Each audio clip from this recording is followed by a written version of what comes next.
Сәлеметсіздер ме, оқушылар? Қазақ тілі мен әдебиеті сабағы 5-ші сынып. Сабақтың тақырыбы Абай. Ғылым таппай мақтанба.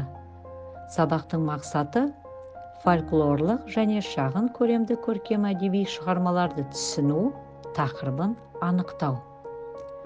Сабақты бастамас бұрын сандар мен жылдар сөйлейді әдісі арқылы сабақтың тақырыбын ашайық.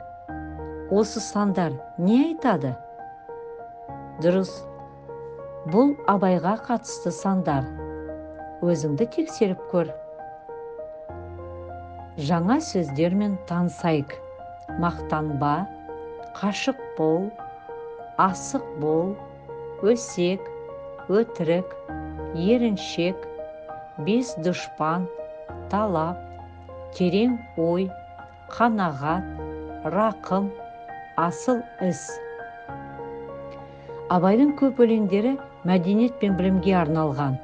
Бүгін біз Абай Құнанбаевтың ғылым таппай мақтанба өлеңімен танысамыз. Өлең поэзиялық жанр түріне жатады. Өлеңді аудио таспадан тыңдап шығыңдар. Өлеңмен таныстыңдар, енді тапсырмаларды орындайық. Мағыналық картаны толтыр. Өзіңді тексеріп көр. Келесі тапсырма. Анықтама бюросы. Өлеңдегі адамгершілік құндылықтарды атаңыз. Келесі тапсырма. Концептуалдық кестені толтырыңдар.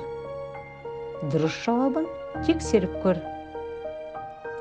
Келесі тапсырма. Қима қағаздар сөйлейді.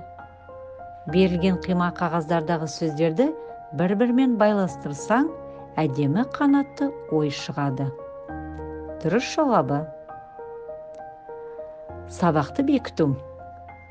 Абай қандай нәрседен жүйренуді, неден үйренуді ұсынады?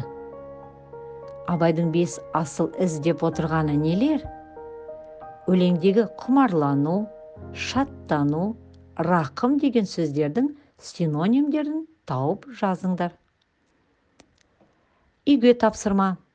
Ғылым таппай мақтанба. Өлеңді жаттап келу. Балалар, бүгін сабақта не қиын болды сендер үшін? Не жеңіл болды? Назарларыңызға рахмет.